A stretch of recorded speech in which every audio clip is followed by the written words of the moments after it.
इसमें हम बात करेंगे किस तरह से हम एनिमेशन कर सकते हैं सर्कल्स में।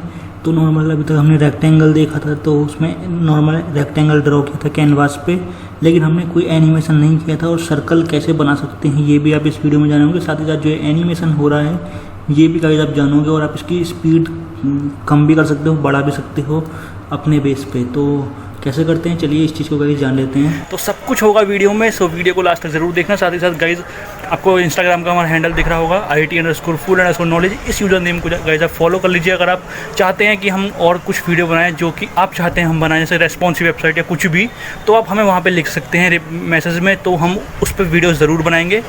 तो हमें इंस्टाग्राम पे ज़रूर फॉलो कर लें ताकि आप हमसे कनेक्ट रहें, और अगर आप कुछ चीज़ चाहते हैं हमसे तो हम उसकी वीडियो गाइस आपको प्रोवाइड कर सकें। सो वीडियो को लास्ट तक ज़रूर देखना, साथ ही साथ पूरी प्लेलिस्ट देखना। इसमें एक गेम आप भी बना पाओगे, मैंने तो बना लिया लेकिन आप बना पाओगे, ये कॉन्फिडेंस गाइस मैं आपको पूरा देता हूँ। तो लास्ट तक ज़रूर देखना। So hello friends, welcome to snake game development part number 4। तो इसमें हम बात करेंगे किस तरह से हम एनिमेशन कर सकते हैं सर्कल्स में। तो नॉर्मल अभी तक हमने रेक्टेंगल देखा था, तो उसमें नॉर्मल रेक्टेंगल ड्रॉ किया था कैनवास पे, लेकिन हमने कोई एनिमेशन नहीं किया था। और सर्कल कैसे बना सकते हैं ये भी आप इस वीडियो में जानोगे। साथ ही साथ जो एनिमेशन हो रहा है ये भी काफ़ी आप जानोगे, और आप इसकी स्पीड कम भी कर सकते हो, बढ़ा भी सकते हो अपने बेस पे। तो कैसे करते हैं, चलिए इस चीज़ को गाइस जान लेते हैं। तो ये है हमारी सीरीज़ का पार्ट नंबर 4। तो यहाँ पर मैंने एक नॉर्मल स्ट्रक्चर लिख रखा है। ओके, तो सबसे पहले हम क्या करेंगे, यहाँ पर आ जाते हैं हम अपने नोट्स में। तो पॉइंट बाय पॉइंट चलेंगे। Draw a canvas and give it A border. तो 600 बाई 400 का हम एक कैनवास बनाएंगे, और बॉर्डर लेंगे 1 पिक्सल सॉलिड ब्लैक, क्योंकि बाय डिफ़ॉल्ट आपको पता है कैनवास का कलर होता है वाइट, और उसका कोई भी बॉर्डर गाइस नहीं होता। तो बॉर्डर देंगे ताकि ये पता लगे कैनवास है कहाँ पे। तो यहाँ पे मैं बॉडी में लिखता हूँ कैनवास। जब कैनवास ओपन हुआ तो कैनवास क्लोज होगा। साथ ही साथ करते हम यहाँ पे लिखते हैं विथ इक्वल टू 600 पिक्सल, और हाइट इक्वल टू हम लिखते हैं 400 पिक्सल। तो हमने इतना किया। साथ ही साथ अगर ब्राउज़र पे ना चल पाए किसी रीज़न की वजह से, कैनवास सपोर्ट ना करता हो ब्राउज़र, तो मैसेज दे देंगे हम पैराग्राफ में, your browser does not support canvas. और यहाँ पे हम कर देंगे पैराग्राफ को क्लोज, कंट्रोल एस करते हैं, और इसे हम सेव करेंगे डेस्कटॉप पे स्नेक गेम लाइव नाम के फोल्डर में। तो हम ढूंढ लेते हैं स्नेक गेम लाइव, तो ये रहा। और इसमें हम करेंगे गाइज पार्ट 4 बना के, पार्ट 4 एनिमेशन इन सर्कल। तो कंट्रोल शिफ्ट एन शॉर्टकट है फोल्डर डायरेक्ट बनाने का। तो यहाँ पे हम कर देंगे index.html, सारी कोडिंग आपको मिल जाएगी। तो हमने इतना किया, और रन करते हैं और लॉन्च करते हैं क्रोम पे। तो 600 बाई 400 का कैनवास बन गया, लेकिन शो नहीं हुआ क्योंकि बाय डिफ़ॉल्ट जो कैनवास है उसमें कोई बॉर्डर नहीं होता, और जो कलर होता है वो वाइट होता है, इसलिए हमें नहीं दिख रहा। तो यहाँ पे गाइस हमें एक बॉर्डर लगाना पड़ेगा। तो यहाँ पे हम कैनवास की लेट से आईडी दे देते हैं, और यहाँ पे हम आईडी दे देते हैं माई कैनवास, और यहाँ पे हम कॉपी कर देते हैं आईडी को। आपको पता ही है स्टाइल शीट, अगर हमें इंटरनल स्टाइल शीट देंगे तो गाइस हम हेड टैग के अंदर स्टाइल ओपन और स्टाइल क्लोज करेंगे। अब ये आईडी है, तो आईडी को हम एक्सेस करेंगे हैश से, एक्सेस कर लिया आईडी को। और यहाँ पे हम दे देंगे गाइस बॉर्डर। तो यहाँ पे हमने बॉर्डर दे दिया let's say 1 pixel solid black. तो सेव करते हैं और ब्राउज़र पे आते हैं और रिफ्रेश करते हैं। तो आप देख सकते हो 600 की विड्थ है और 400 की हाइट है, उसमें चारों ओर बॉर्डर आकर, तो यानी ये कैनवास है। ओके, तो अब हमें इसके आगे स्टेप पे बढ़ना है। तो हमारा फर्स्ट स्टेप था। सेकंड स्टेप अब आएगा हमारा, अब हमें स्क्रिप्ट लिखनी है। स्क्रिप्ट लिखनी है, जावास्क्रिप्ट का कोड लिखना है। तो गाइस जब हम वो कोड लिखना स्टार्ट करेंगे। ओके, तो चलिए पहले अब ये कोड लिखते हैं। तो हेड टैग के अंदर ही हम जावास्क्रिप्ट को यूज़ कर रहे हैं यहाँ पे। तो हेड टैग क्लोज से पहले स्क्रिप्ट ओपन कर दीजिए। साथ ही साथ गाइस यहाँ पे कर दीजिए स्क्रिप्ट को क्लोज, और कैनवास को हम यहाँ पे एक्सेस करेंगे। तो यहाँ पे मैंने आईडी कर लूँगा कॉपी ताकि आगे काम आ जाए। तो यहाँ पे हम वेरिएबल डिक्लेयर कर रहे हैं where ctx। ठीक है, हम एक फंक्शन बना रहे हैं init, जैसे कि स्टार्ट से बनाते आ रहे हैं, आपको आइडिया हो ही गया होगा इतना तो। ओके, अब हम क्या करेंगे, अब हम इसे एक्सेस करेंगे। तो c = document dot gate element by id, और id है ये माई कैनवास आ गई, सेलेक्ट होकर जाएगा एलिमेंट। अब हम ctx करेंगे। ठीक है। CTX निकालेंगे तो CTX क्या आएगा, कॉन्टेक्स्ट C जो कैनवास सेलेक्ट हो गया, डॉट गेट कॉन्टेक्स्ट। अब हमें 2D शेप बनानी है तो इसलिए गाइस हम यहाँ पे दे देंगे 2D शेप, ठीक है। यहाँ पे हम कॉल करेंगे ड्रॉ फंक्शन को, और इस फंक्शन को गाइस हम अब बनाएंगे फंक्शन को जिसका नाम है ड्रॉ। तो यहाँ पे हम बनाते हैं, लेट्स से हमने यहाँ पे बनाया फंक्शन और यहाँ पे हमने लिख दिया ड्रॉ। तो इसके अंदर गाइस हम फंक्शन बनाएंगे। तो लेट्स से हम यहाँ पे वेरिएबल डिक्लेयर करते हैं क्योंकि हमें डायनामिक रखना है, तो उसके लिए हम लिखेंगे वेयर। लेट्स से मैंने लिख दिया यहाँ पे पोजीशन के लिए pos x equal to 0 declare कर रहे हैं, और यहाँ पे var pos y equal to कर रहे हैं हम 0, ठीक है। पहले में स्टार्ट में 0 डिक्लेयर कर रहे हैं। साथ ही साथ यहाँ पर गाइस हम एक फंक्शन बना रहे हैं जिसका नाम कर रहे हैं सेट इंटरवल। तो ये इंटरवल सेट करेगा, एक फंक्शन बना रहे हैं यहाँ पर हम एनोनिमस, तो उसका कोई भी नाम नहीं है। और फिर ये फंक्शन क्लोज होगा और इसके बीच में हम कोड लिखेंगे कुछ। तो ये 2 पैरामीटर लेता है सेट इंटरवल, एक तो जो फंक्शन चलना है कॉल बैक फंक्शन, साथ ही साथ कॉमा करके यहाँ पे आएगा ड्यूरेशन, किस स्पीड से चलेगा वो। तो अगर आप लिखते हो गाइस 1000, तो ये 1000 मिली सेकेंड में 1 सेकंड होता है। अगर आप ये लिखते हो उसका मतलब है 1 सेकंड की स्पीड से। लेकिन अगर इससे कम कर दोगे तो वो उतना फास्ट चलेगा, कम टाइम में मतलब फास्ट चलेगा। तो सेट इंटरवल के अंदर हमने ये सब लिख दिया। साथ ही साथ यहाँ पर हमने वेयर पोज x और पोज y डिक्लेयर किए थे। यहाँ पे हम position x plus equal to 1 कर रहे हैं, तो यानी वही इंक्रीमेंट वगैरह चल रहा है। तो यहाँ पर हम pos y plus equal to 1 कर दिया, ठीक है। इनकी वैल्यू बढ़ती रहेगी। अब क्या है, अब हमने पहले की वीडियोस में कहीं देखा है CTX डॉट, तो हम CTX में एक्सेस कर रखा है एलिमेंट को, फिर 2D से बनानी है। CTX dot fill style equal to guys हम यहाँ लिखते हैं लेट्स से रेड। आपको पता ही है अगर हम इतना लिखेंगे तो ब्राउज़र पे कुछ भी नहीं आएगा, क्योंकि ये रेड तो लिख दिया लेकिन सेव भी तो लगानी पड़ेगी। तो CTX डॉट यहाँ पे गाइस हमें सेव लिखें तो फिल रेक्टेंगल, और x से 0 गैप, y से 0, विथ 50, हाइट 50। तो अब एक रेक्टेंगल आएगा विथ 50 का और हाइट 50 का। क्या अभी भी आएगा? मेरे ख्याल से नहीं आएगा। क्यों नहीं आएगा वो अभी हम जानेंगे। तो रिफ्रेश किया, अभी भी कुछ नहीं हुआ। सो गाइस हो क्या रहा है, आप ध्यान से देखो, हमने एक फंक्शन बनाया इनिट, यहाँ पे बनाया, ठीक है, और उसके अंदर हमने ये सब कोड लिखा, ये चले कैनवास सेलेक्ट हो, फिर कॉन्टेक्स्ट, फिर ड्रॉ फंक्शन कॉल हो, तो इसके अंदर की चीज़ चलेगी। फिर ये सेट इंटरवल चलेगा इस हर 0.1 सेकेंड में, है ना, उस बेस पे, तो हर 100 मिली सेकेंड, तो फिर ये सब चीज़ चलेंगी और इसकी वैल्यू बढ़ती रहेगी, तो डायनामिक रहेगी, है ना। और यहाँ से रेक्टेंगल आएगा। लेकिन इनिट फंक्शन कॉल हो रहा है और इनिट फंक्शन के अंदर है ये सब कोड, जहाँ से ड्रॉ कॉल हो रहा है, ड्रॉ के अंदर फिर यहाँ जाएगा। लेकिन क्या हमने कहीं भी ये फंक्शन कॉल किया इनिट?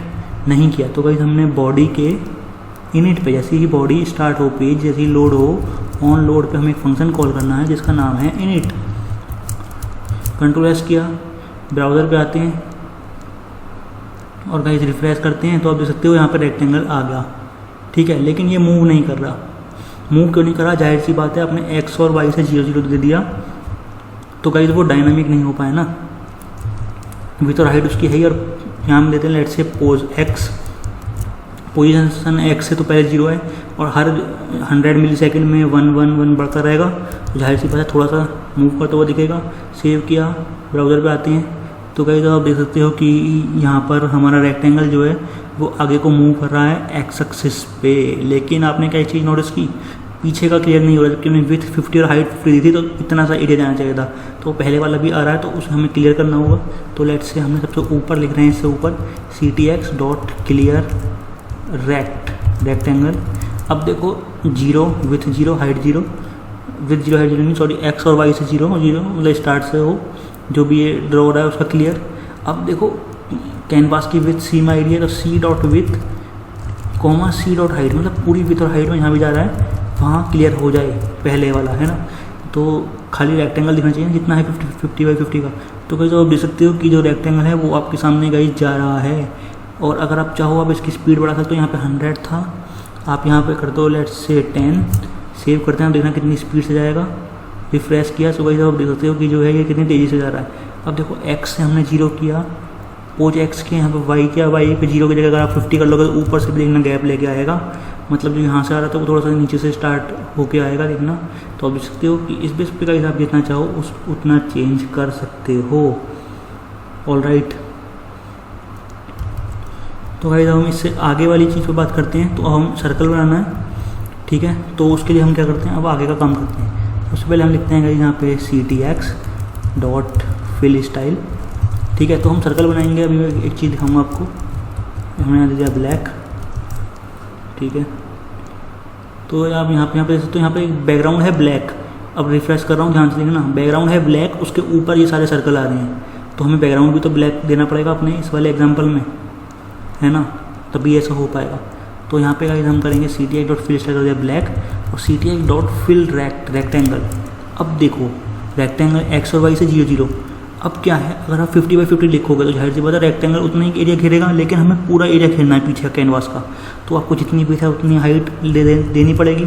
तो यहाँ पे हमने विड्थ दे दिया c.width, जो कैनवास में ऊपर से सेलेक्ट होकर आई थी c वेरिएबल में। फिर कॉन्टेक्स्ट में हम उस c को यूज़ कर रहे थे, इसमें कैनवास सेलेक्ट हुआ, यहाँ पे c.height आ जाएगी। तो क्या होगा कि जो विथ और हाइट है मतलब पूरे पे बैकग्राउंड लग जाएगा। तो अब हम आते हैं यहाँ पे और रिफ्रेश करते हैं, तो देख सकते हो बैकग्राउंड लग चुका है ब्लैक। ओके, अब हम इसके आगे की चीज़ पर पढ़ेंगे। तो लेट्स से हम यहाँ पे करेंगे ड्रॉ ए वाइट सर्कल। तो गाइस आप यहाँ पे देख सकते हो, हमने यहाँ पे देखो रिफ्रेश करूँगा मैं, यहाँ सबसे पहले ये वाला सर्कल आ रहा है और ऊपर से रेड और ब्लू है, तो ये भी हम करेंगे, ठीक है। तो धीरे धीरे हम बढ़ रहे हैं अपने काम की तरफ। लेट्स से हमने यहीं से कॉपी करेंगे, तो यहाँ से हमने कॉपी कर लिया और ctx.fill स्टाइल यहाँ पे हम करेंगे गाइस वाइट, ठीक है। फिर हम करेंगे ctx.begin path। हमें सर्कल बनाना है तो पहले begin path को कॉल करेंगे। अब हम करेंगे ctx.arc, आर्क लगाएंगे, चाप होता ना, अगर आप देखोगे कि कितना रेडियस लेना है, कितना वो सब लेना है, फिर कहाँ पे कट करती है, फिर उन्हें मिलाते हैं ना ज्योमेट्री, अगर आपने करी हो तो आपको आइडिया होगा, ठीक है। ctx.arc। अब गाइस हम यहाँ पे वैल्यू लिखना स्टार्ट करेंगे। लेट से x की, तो यहाँ पे हमने दिया पोज x, पोजीशन x से जो डायनामिक रहेगी। यहाँ दे दिया हमने y में लेट से 150 फिलहाल के लिए। फिर यहाँ पे आएगी रेडियस, तो यहाँ पे हमने दे दी 55। आपको पता ही है जो रेडियस डायमीटर होता है व्यास, वो इक्वल टू द 2r। तो हाफ जो होती है वो रेडियस होती है, यहाँ पे रेडियस आ गई। फिर यहाँ पे आएगा, थोड़ा सा कॉम्प्लिकेटेड है बट स्टार्ट का एंगल यहाँ पे हमने कर दिया 0। फिर हम लिखेंगे एंड का एंगल, तो यहाँ पे हम लिख रहे हैं गाइज math.pi इनटू, हम यहाँ पे लिखेंगे गाइज 2। तो सर्कमफ्रेंस निकल जाता है 2πr निकलता है, तो यहाँ पे हम r ले रहे हैं, यहाँ पे 2π हो रहा है, बाकी चीज़ें हो रही है। तो ctx.arc हो गया। अब गाइज हमें ctx.fill भी करना पड़ेगा एंड में कॉल। तो इतना किया हमने और सेव करते हैं और ब्राउज़र पे आते हैं और रिफ्रेश करते हैं। सो गाइस तो आप देख सकते हो आपके सामने सर्कल आ गया है जो कि है वाइट कलर में, और आप देख सकते हो कि सर्कल कितनी तेज़ी से जा रहा है। और अगर अगेन लोड करोगे तो देख सकते हो सर्कल जा रहा है। ऑलराइट गाइस, तो गाइस अभी तक हमने इतना कर लिया। अब क्या है, अब मैंने ऑलरेडी कोड लिख रखा है, तो मैं वहाँ वो दोनों जो कोड हैं सेम वो वाले कॉपी पेस्ट कर दूँगा, क्योंकि कोड आपको मिल ही जाना है, वीडियो की लेंथ बढ़ा के कोई फ़ायदा नहीं है, ठीक है। तो यहाँ पे मैं जाता हूँ, सेम है, कुछ भी एक्स्ट्रा नहीं है। तो हमने यहाँ पे वाइट बनाया था, यहाँ पे हमने रेड और ब्लू भी बनाए थे, है ना। तो यहाँ से हम कॉपी कर लेंगे और यहाँ से हमने इसे कॉपी किया और अपने कोड में आते हैं, यहाँ पे पेस्ट किया। सो गाइस हमने कोड कॉपी पेस्ट कर लिया। तो यहाँ पे हम एनिमेट कर रहे हैं रेड सर्कल को, देख सकते हो ctx.fill स्टाइल रेड कर दें। यहाँ पे बिगिन पाथ कहाँ से स्टार्ट करना है, फिर आर्क लगाया 1, यहाँ पे x की पोजीशन दे दी फिक्स। पहले वाले में हमने x पोजीशन x रखा था, यहाँ पे y की फिक्स दी थी। अब x की फिक्स दी तो अलग डायरेक्शन से आएगा ना, और y पोजीशन में जो आ रही है डायनामिकली, यहाँ 55 थी रेडियस, यहाँ 78 कर दी, तो सर्कल जो है थोड़ा बड़ा हो जाएगा। और एंगल स्टार्टिंग एंगल 0, वो math.pi × 2 चल रहा है सर्कमफ्रेंस वगैरह निकालने के लिए। तो यहाँ पे ctx.fill किया तो सामने आपको शो हो रहा है। तो यहाँ पे नेक्स्ट वाले में हमने क्या किया, जो यहाँ पे x वाली वैल्यू थी वो 350 कर दी, और पोजीशन y है और यहाँ पे 78 है। तो अब सेव करते हैं, अब ब्राउज़र पे आते हैं और रिफ्रेश करते हैं। सो गाइस जब आप देख सकते हो आपके सामने वाइट आ रहा है और रेड आ रहा है और ब्लू, वो देख सकते हो सर्कल आ रहे हैं। अगर आप चाहो तो आप यहाँ से 10 की जगह लेट से आप करके देखो 1000, अब देखना 1 सेकंड की स्पीड से ये चलेगा। तो अब सेव करते हैं, तो अब देखना कितना स्लो चल रहा है ना। लेट से हमने यहाँ फन कर दिया, अब देखना कितना फास्ट दौड़ेगा। आए ब्राउज़र पे और रिफ्रेश किया। सो गाइस आप देख सकते हो एकदम ख़त्म हो गया। तो जितना आप चाहो उस पर कुछ कर सकते हो। सो आई होप गाइस आपको वीडियो अच्छी लगी होगी। So thanks a lot for watching. सारा कोड आपको मिल ही जाना है।